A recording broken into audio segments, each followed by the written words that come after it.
የጥንቃቄ መልእክት እንግዲህ ቤት ሰርተን ያው በር ያስፈልገዋል ግዴ ነው።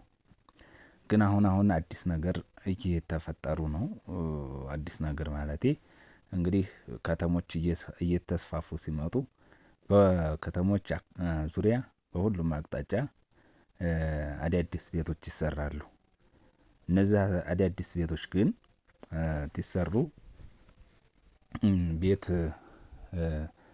በርካታ ቤቶች እንግዲህ ሰው የማይኖርባቸው ይሆኑና እዛ አካባቢ የሚፈጠር አንዳንድ ስህተቶች አሉ። በተለይ ሳንቃን ሰው ሳይገባበት ወይም እዛ አካባቢ ሰው ሳይኖር ሳንቃ መግጠም ወይም ተገጠሙ በኋላ ሳንቃውን የተወሰነ ነገር እዛ ቤት ውስጥ ማድረግ ወይም እንደገና ደግሞ ሳንቃውን ገጥሞ ሳበቃ ደግሞ ወጣ ገባ እያሉ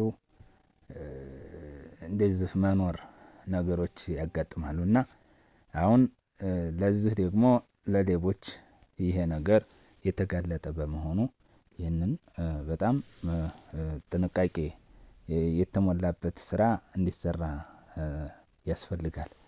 ብዙ ወጪ ወጥቶበታል። ብዙ ገንዘብ ወጥቶበታል።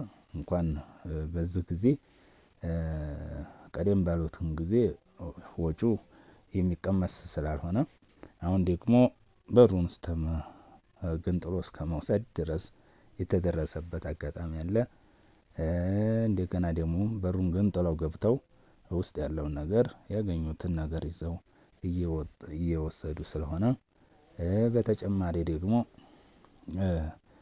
እንደዚሁ ደግሞ ያገኙትን ጓዝ ወይም የቤት ቁሳቁስ እንደዚሁ እየወሰዱ ነው። ማለትም ሰውየው እንኳን እያለ በቀንም ቢሆን እንደዚሁ ትንሽ ነገሮችን ጠብቀው እየተወሰደ ስላጋጠመ እናንተ እንግዲህ በሩን ስትገጥሙ ጥንቃቄ በተሞላበት ሁኔታ ቢሆን የተሻለ ነው። ይሄን በእኛ አካባቢ እንግዲህ በተደጋጋሚ የነገር እየተከሰተ ስለሆነ ጥንቃቄ ቢደረግበት የሚል ሀሳብ ስላለኝ ነው። እናንተ እንግዲህ መልእክቴን እንግዲህ ከወደዳችሁት ሼር እና ሰብስክራይብ እያደረጋችሁ ተከተሉ።